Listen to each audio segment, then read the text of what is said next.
Personally, I mean, I think it puts Houston right back in the mix. We all know that James Harden was a top 2 MVP candidate, was the MVP last season, not the one that just passed. We know what he brings to the table. And the relationship with him and Chris Paul wasn't ideal at the end. In the end, you had two individuals that didn't seem to want to play with one another. Chris Paul clearly wanted out, even though he didn't want to say that publicly. It was time for him to move on, and James Harden wasn't going to have a problem with that at all. Having said all of that, James Harden reuniting with Russell Westbrook makes them incredibly formidable. We understand that Russell Westbrook hasn't looked the way that we're accustomed to seeing him look. But he's fresh off of 3 consecutive years of averaging a triple-double, even though last year he shot a horrific 65% from the free throw line, according to his standards, and has shot 29% from three-point range over the last 2 years. He's still an unstoppable force one-on-one. He can't be guarded. He's bigger, he's stronger, and faster than Chris Paul, not to mention a little bit younger as well. And so you take that into consideration, along with the fact that his relationship with James Harden is pretty close because they're former teammates in Oklahoma City, and then you consider what they still have in tow, whether it's a guy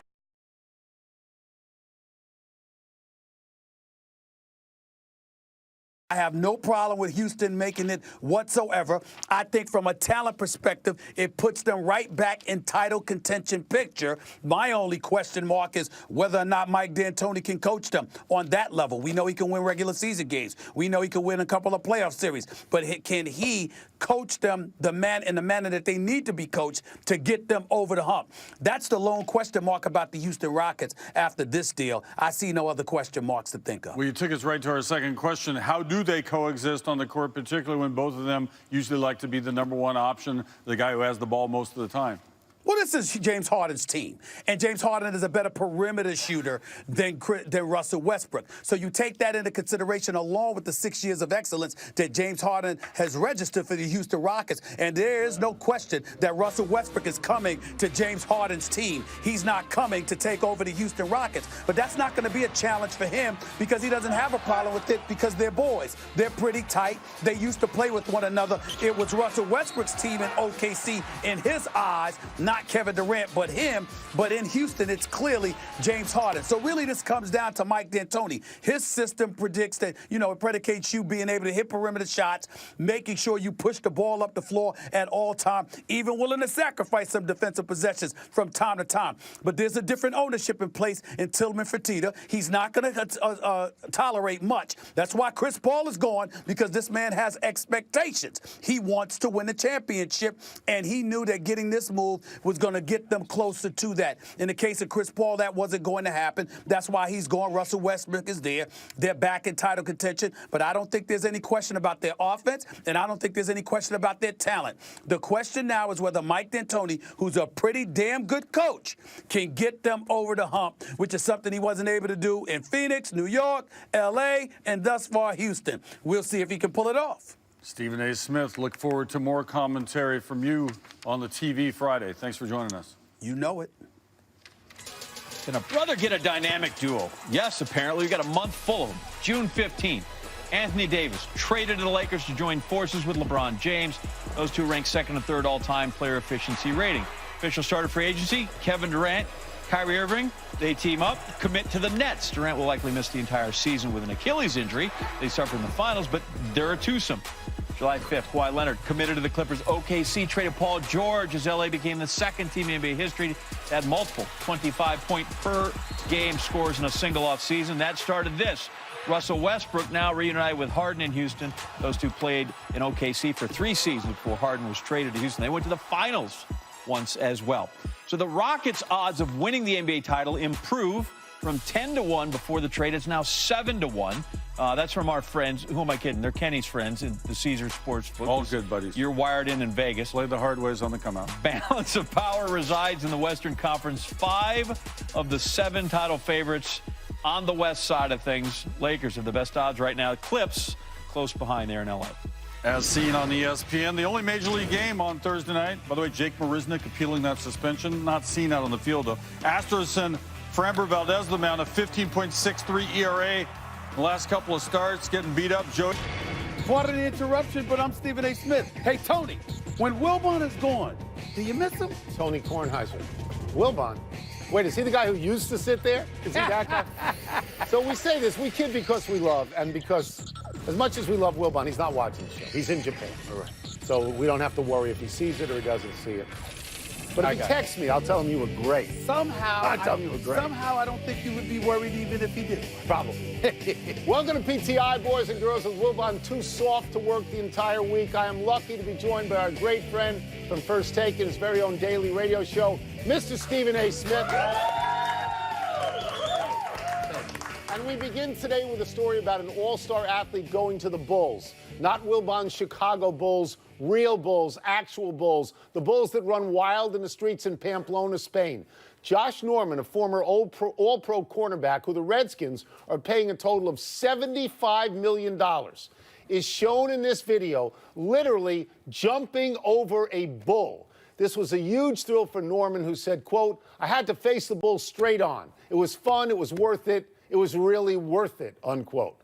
Stephen, if you ran the Redskins and you woke up to this morning, what would you do? Let me tell you something, what I would do, Tony. I'd have picked up the phone.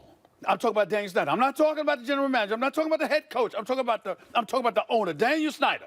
I'd have picked up the phone. I'd said, "Excuse me, I just gave you $37 million over the last 2 years. By the way, you've been here 3 years. You haven't made the Pro Bowl one time. Right. Okay. Underperformed. You've been here. He's underperformed. $37 million. You're slated to make $15 million. Did you know that if I just got rid of you right now, I would save $11 million on my cap? What the hell is wrong with you? Do you know what? I better not ever in life see that again as long as you're wearing a Redskins uniform. You got to be crazy. So wait a second. So you wouldn't say to Josh Norman, "You have mad hops jumping over the bull like that"? No, I would not. I would have said exactly what you would have said. I would have said, "You've underperformed for me, and now you're doing something that could get you killed." 5 people were gored, apparently, in that thing. Yes. I mean, I'm thinking to myself, well, the Redskins are terrible. Okay, they're a terrible team. Mm-hmm. What if they lose a guy to bull goring? Like when you go on the DL, is that what it is supposed to say? I would think that, you know, I thought about this. What would be in your contract that you were prohibited from doing? This wouldn't be in there because nobody would ever think you would do this. You're supposed to know better. That's really, I like Josh Norman, but you're supposed to know better. Now, the man accounted for 7 turnovers last year, 3 4. Had a good year, his best year. Had his best year as a Redskin, pretty decent year. Pro Football Focus, Josh Norman, did you know they have you ranked as the 69th best quarterback in football? And I'm watching you jump over bulls? We got a problem. So we got a problem. Should we put it in the contract that you can't walk into the Lions then, that you can't hold poisonous snakes at a tent revival? You know what? What are you doing? Come up with anything that you can think of, and plus I would have the right to modify and add stuff at my discretion if it endangers your ability to potentially play football for me. They're not cutting him. Trust me. I know this team. They're not cutting him. They're not. No. They're not. By the way, if you didn't hear about this guy, let me introduce you to him. James Ennis III. A virtual unnamed forward for the Philadelphia 76ers just signed a 2-year extension to remain with the team. When asked why, he didn't say it was about the money, nor did he say it was about his love for the city of Philadelphia. No, Tony, he said the reason he elected to stay was that with Kawhi Leonard now going to L.A., the 76ers would walk into the conference finals in the Eastern Conference. Tony, should he have opened his mouth and said this? And is he right? So my first reaction was, who in God's name is James Ennis III or James Ennis II? And I did small research because I don't do the kind of research that you do. And I find out that he plays about 12 to 15 minutes a game. And he's just some guy. And he's writing checks that Joel Embiid and Ben Simmons have to cash. Now, I've gone through this with Mike. He loves the 76ers, and maybe you do too. So I'm going to sit back and listen on this. But to me, if you lose Jimmy Butler, and you lose J.J. Redick, you've lost a lot of scoring. I don't know why people love the Sixers as much as they do. Well, I would say this. The prevailing point is that his mouth, tried to deposit checks that his backside can't cash. He just needs to keep his mouth shut. Average 6 points, 3 rebounds last year. Just be quiet. Be happy you're in the league. That's number one. Having said all of that, I will say this. I have the Philadelphia 76ers as the favorites to come out of the East. Boston has lost Horford. Where did they lose him to? To Philadelphia. They've lost Kyrie Irving, although they replaced him with Kemba Walker. They're there's some depth issues as well. Milwaukee lost Mirotic. He goes back to Europe. You lost Brogdon. He goes over to Indiana. But they got the best player in the league. I understand that, but again, Brogdon and Mirotic are two big losses, okay? Right. We saw Toronto smoke them, led by Kawhi Leonard. He's now in Los Angeles with the Clippers. So when you think about the preeminent roadblocks in the Eastern Conference that could potentially derail the Philadelphia 76ers, all three of those teams are a lesser version of what they were last year. Meanwhile, although the Sixers lose Redick and they lose Jimmy Butler, two big losses, make no mistake, they got Horford, they acquired Josh Richardson, who's a damn good two-way player coming from Miami. You still kept Ben Simmons and Joel Embiid. With Horford, I think that's a big deal, and the Sixers should be the I'm not going to favorite. go back and forth forever and ever on this, but do you ever worry that Horford, at his size, will get in Embiid's way? No. And that won't work? So you think that's going to work? Because he's an elite defender, he's a great sub, and he can hit perimeter shots away from the Do basket, you think it's which is a plus. possible with Toronto that even though they don't have their best player, that when a team learns to win and accomplishes something, there's some muscle memory and they remember how to win and they shouldn't be discounted that easily? Well, my response to that would be, what muscle memory are you talking about? I think the biggest muscle was Kawhi Leonard. Yeah, now, no, if I there were understand others, that. that would be different. To lose him is a big deal. So you like the 76ers? I like the 76ers. So you're with James Ennis the third, the second, and the first. I'm with James Ennis the first, the second, and the third, but not the dude that opened his mouth. Okay. The dude that's on that team. Chauncey Billups has a theory as to why nobody has picked up Carmelo Anthony. He said this on Sirius XM radio. This is a quote. Scoring 30 points meant too much to Melo. He could have games where he had 20, 22 points. We win the game and he's mad. He might have 36, we lose the game, and he's in there picking everybody up. I think now you fast forward the tape, and the reason why he's not in the league, because he's still worthy, is that he hasn't mentally taken that step back to say, okay, I'll come in and play against backups. I'll try to help the team out. I know I might not be able to close, but I just want to help. He's not there yet, unquote. That is some kind of quote. Stephen, is Chauncey Billups right?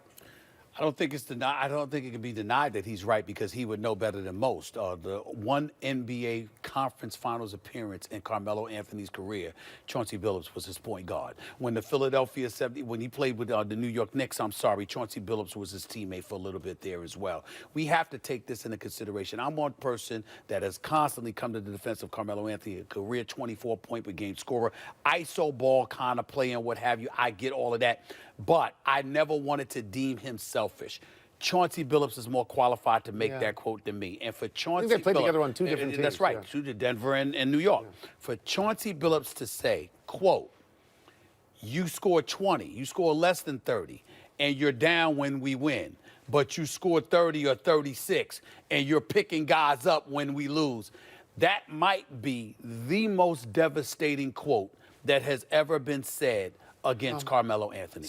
And that can't be denied. I'm going to go back in history for a little while. I mean, because Carmelo Anthony is a great player, and he's fallen off a cliff. I mean, nobody wants him. He's a great, great player. Right. I'm going to go back to the Knicks, and I don't do this to make you angry, because it's even before you were born. The Knicks of the Willis Reed and Dave DeBusschere team. At one point, they gave one of their aging stars a sweetheart deal. You know, 2-3 years on the end of the bench, you don't have to do something. I think it might have been Dick Barnett. I'm not sure. And in fact, the minutes are reduced, but you play it out in glory. You know, you're back with the team. And I remember Earl Monroe, who's a great, great player, who essentially took Dick Barnett's spot. And he said, I want one of those when I'm done. I want one of those for 2 or 3 years at the end. And he got one of those too, and he played 20 minutes a game. This is a guy who's in the Hall of Fame. Apparently, Carmelo Anthony cannot adjust to that sort of deal, because there's a lot of teams who could be helped by him if he were to do that. I can retort with even more of just as profound of a story. Carmelo Anthony's 3 best friends in the NBA are considered to be the banana boat crew of Dwayne Wade, LeBron James, Chris Paul. Chris Paul's never been to an NBA Finals, but a miniature point guard, floor general. We know how exceptional he is, but again, your size and your game, you're limited to some degree in terms of carrying a team. That's not the case with Melo. Wasn't the case with D. Wade, who won an NBA Finals and an NBA Finals MVP before LeBron ever arrived. Plus, it's certainly not LeBron James. You got drafted in the same draft as LeBron James and D. Wade, and you have never been to an NBA Finals. That's an ouch reality. All is not well in Major League Baseball. Young players aren't getting paid. Older players aren't getting NBA contracts. Every other professional athlete looks at these long guaranteed contracts for hundreds of millions of dollars and says, I want a piece of that. Baseball players go, I play 162 games. I'm out there for 8 full months. I don't get a fraction of this. They can keep me in the minors to delay the clock ticking so I can get to free agency. They can keep me from free agency for 6 years. So I think their anger is justified. And I think if they had a stronger union, it's possible they could make some progress on those 2 points. Well, you used the word jealousy. What I would say to you is this. Maybe it's not jealousy. Maybe it's absorbing the reality of this situation.